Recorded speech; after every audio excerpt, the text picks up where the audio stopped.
My family left me when I needed them most due to false accusations. Now they want to reconcile, but I've flourished without them and they're jealous. Imagine building a new life piece by piece after being torn apart by betrayal, only to have the ones who abandoned you return seeking forgiveness.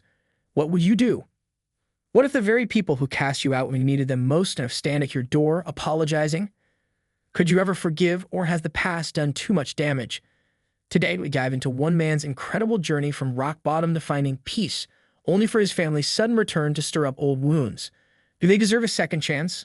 Stick with us to uncover the heart-wrenching truth.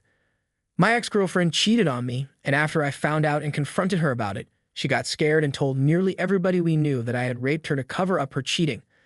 I was placed in custody during the investigation, but released as there was no evidence. My parents had already disowned me, and most of my friends had distanced themselves from me. I wasn't even proven innocent by a jury, so my parents still believed me to be a rapist who had gotten lucky. My best friend began to help me behind my parents' backs, and I ran away. I had nothing to lose as nobody liked or even approached me, and my college barred me from attending lessons only, emailing me the work and bringing me in for exams. I went as far away from that town as I could and got an apartment. After working in some community jobs for some money, I managed to stabilize myself. I decided to change my name after a while because I came to hate looking at it. For some reason, I still don't know why. This helped me start a new slate, and I made a few new friends when I went into university again. I don't know why I did this. I'm still in truckloads of debt, and was incredibly poor looking back. I finished my degree in teaching and moved far away to a country on the opposite side of the globe where I live now. I got a nice apartment and settled down in my new job. I eventually met a girl who turned out to become my now wife. I originally couldn't trust her, and after realizing how much patience she had with me, I would flinch if she tried to touch me, or I'd start fidgeting when she'd get close. I fell head over heels for her. She eventually gave birth to my twin daughter and son, who I adore and will defend to the edge of the universe. Her family got used to me very quickly. Considering I was a foreigner and not very trusted, they treated me well, and I sort of remember how a loving family actually is. Now I'm living in a nice house with both of my children, and my wife and I are very happy. That is until last night when I was playing on our PlayStation with my son. While my wife and daughter were in the garden, there was a knock on the door, and lo and behold, my father was there. He smiled weakly and began to speak. But I slammed the door so hard I scared my son. I took him to his room and called for my wife to take my daughter to her bed. She was freaking out, and so was I. My father kept knocking on the door, and I just broke down at that moment. My wife comforted me and then answered the door for me. She asked who he was, and he said he was my father. I had given my wife a vague background of me, and she had nothing but sorrow for me. She looked pissed, understandably, and began to scream at my father for abandoning me and whatnot. After she calmed down, I told her to let him in and for her to go to our kids' bedroom and keep them busy while I talked to my dad. He said that he was doing my ex-girlfriend a favor by clearing some stuff on her phone, and while he was clearing out some messages on her phone, he saw a conversation between her and the guy she was cheating on me with, basically expressing the guilt for ruining my life and that she wanted to take it all back. My father didn't confront her as he wasn't ready to bring back a dead situation, but silently began to hunt for me, to tell me that he believed me. I don't even know how he found me, but I don't care because he's here now for the part I need help with. I don't know what to do. After walking through some random streets, I've considered my options alone. I've come to some conclusions, but I'm not sure what the best decision is. 1. Turn him away and tell him to go back to our country and leave me alone. 2. Reconcile with him and tell my mother if there is a better option that you have, and please let me know. I'm stressing out hard here, and I'm planning to take the day off work tomorrow. My father is in an apartment nearby, so I'll probably go to him with my answer. Thanks in advance. Comments, Gentius. He said that he was doing my ex-girlfriend a favor by clearing some stuff on her phone. Is this not odd to you? 1. Why would he still have contact with her? 2. Why would he snoop on her phone? But people just trying to help don't go breaking into phones. This is a red flag. The man disowned you still has contact with a woman who ruined your life, found the truth by being a snoop, and somehow stalked you halfway across the globe. Is this the chaos you're ready to unleash on your family? T. 23,454p. You're right. Not much of it adds up. It's such a messy situation, and I hate being put in this position. I'm struggling to find the right words to say to him and to answer everything. Random questioners, master advice giver. 26-0 sweetie. This was really brutal to hear. People who make false allegations should be sued and jailed. It ruins people's lives. This was absolutely ridiculous. The best advice I can give is to keep him out of your life. He was so willing to dump you so fast without even spending enough time to talk it out with you, not to mention you're already happy with the life you have without them. Of course, you can choose to forgive whoever you want, but I wonder what his motive to try to reconcile was. Best of luck, dear, and thanks for sharing your story. T2 103454 LP. Thank you. I would like to go down the eye for an eye route and just not let him go near my family. I'm not the most forgiving person. In retrospect, he has to live with the consequences of his actions. Ballistic Pineapple, this is the first time ever responding here. So I can't say this is good advice at all, because this is really only something you can answer. This is so much all at once that was thrust on you.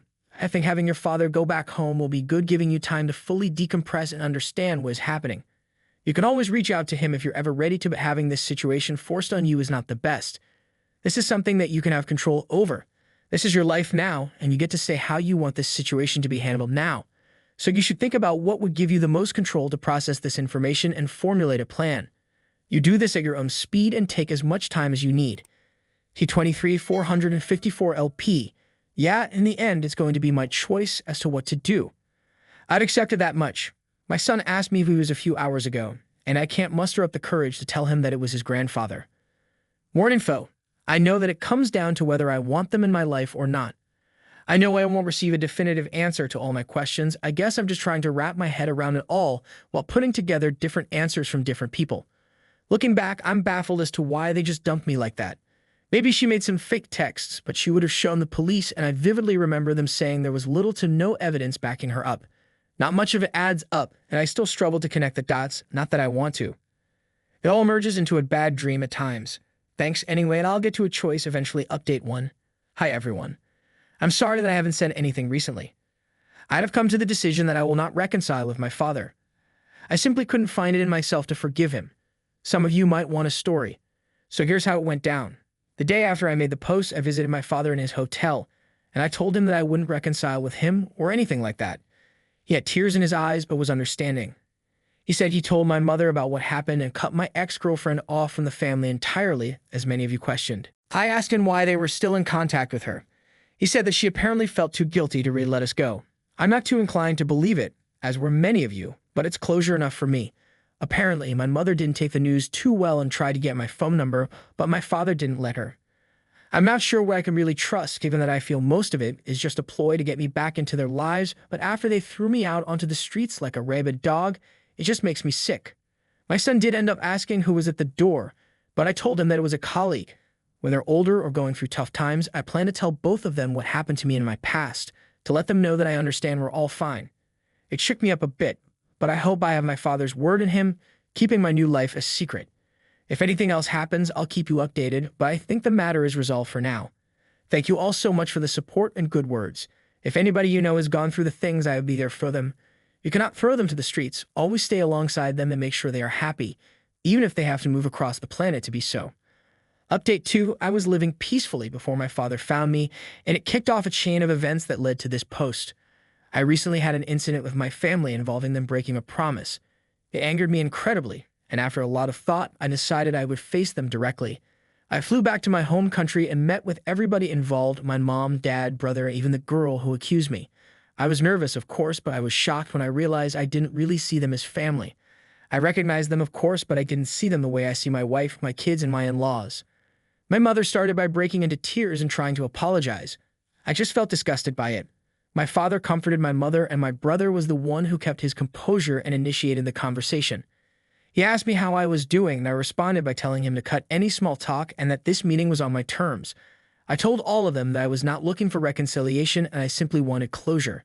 I made sure to tell them that I would call the police. Did they attempt to chase me? I asked my parents why they were so quick to abandon me. Even though the police said there was no proof, they said that they made a rash decision and seeing me in custody broke their hearts. I called them out on it, since they didn't try to stick up for me or anything. So I then asked what some people on my original post had said about my father looking through my accuser's phone. He said that she came to him to ask him to clear off her phone of non-essential stuff, and that's when he saw the chat logs with her friends. My dad was always good with technology. So while it wasn't fulfilling, I accepted it. I then asked my brother why he never contacted me. He looked surprised and said that he did, but I just ignored him all that time. Turns out he was right. My brother had tried hundreds of times to contact me and give me money to get me off rock bottom, but questioned why I never answered and assumed that I hated him because of what happened. Well, as it turns out, my mother had my contacts blocked on all of her phone plans as she paid for my brother's old phone plan, so I couldn't even receive help when I was completely lost. Then the cherry on top was my ex. I first asked her why she actually did it. She said that she was scared of what would happen and that she never stopped loving me. Even throughout it all, she said that every session of therapy made her feel even more guilty, as she knew it was all fake. She then told me that she hadn't dated anyone since, in hopes that I would come back and she could apologize, because I'm sorry, would really reverse time and fix all of it. Apparently, even that was bullshit, because my father said that he found chat logs of 3 different partners she had when I was away. My ex broke down crying and tried to hold my hand. She had the fucking audacity to ask for another chance. This just made me spiteful, and I pulled out my phone and began showing all of them hundreds of pictures of my 2 children's milestones and good times my family had together. Our visits to cities, their first day of school, both of them, and my wife in my arms. I told her that this was what she could have had if she wasn't so stupid, and my parents what they missed out on for not even hearing me out. I had a moment when I thought I had gone too far, but I realized that compared to what they did to me, I had in my visit wasn't all miserable, though. I met up with my old best friend and his family.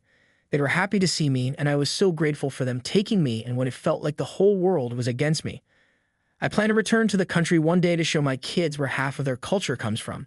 I won't let them anywhere near my family, though. As far as I'm concerned, my only family is my wife, her family, and my kids. I'd say it went pretty well. Edit, as some of you asked, I have decided to allow my brother to fly over and meet his nephew and niece. I completely forgot to mention this in the post. Apologies, I hesitated at first because my brother and I weren't really on great terms growing up, brotherly rivalry, and all that. I don't have any social media, so it's understandable that he could only try my phone number, but by that point, I had another number, so it wouldn't have worked anyway. I've left the decision to go to the authorities up to my family. If they were truly remorseful, they'd report her. It's beyond me. Now I might hear from my brother about it. I'm quite happy with how things turned out, to be honest. I'm truly happy with the family I've made, and now that they're all away from me, I feel really at peace. Now on to the next story. Story 2 discovered my wife's affair through our kids when they innocently told me about her secret friend who played dad while I was away. So I had my mill help me bust them in the act. I and my ex-wife were married for 7 years. We were madly in love, and I never thought a day would come when I'd share my heartbreak story on this platform. My wife and I were ex-colleagues at work before I was transferred. We both worked at the same organization and were pretty close, but our closeness intensified after I was transferred to head a new branch of our company in a different state. She was one of the most intelligent workers we had, which attracted me to her. When we worked in the same office, I didn't have any feelings for her. I just knew I liked her, and she was one of the people I used to talk to regularly. But weeks after I was transferred, I can't explain how it all happened, but I found myself talking to her every day. We continued this way for months until I asked her out, as she already liked me. She did not need to think about my proposal like other girls would. She just said yes, and we dated for 2 years before marrying. In the space of 2 years, I resigned from the company I worked for. Something happened there, and I was forced to leave.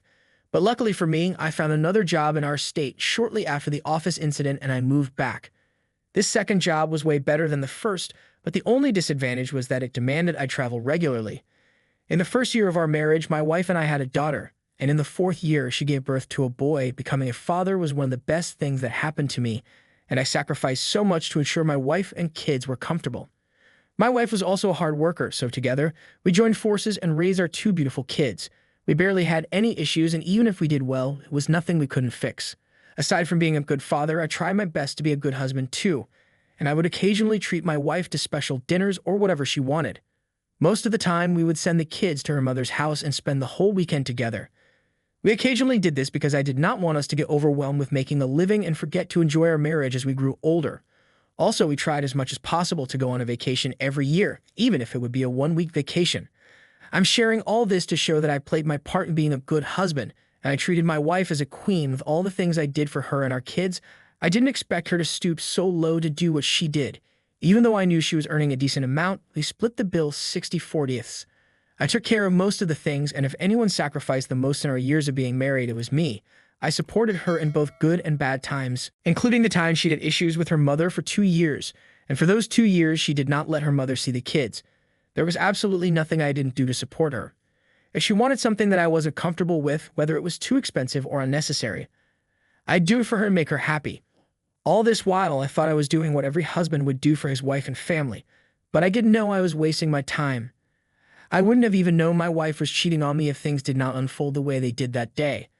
I was supposed to go on a very important business trip, but somehow it got canceled by my clients the same day, and since I had been traveling around the clock, I'd barely had enough time to spend with my kids earlier that day. The agreement between my wife and me was for me to drop the kids at her mother's house, because I had to pass through that road to get to the airport.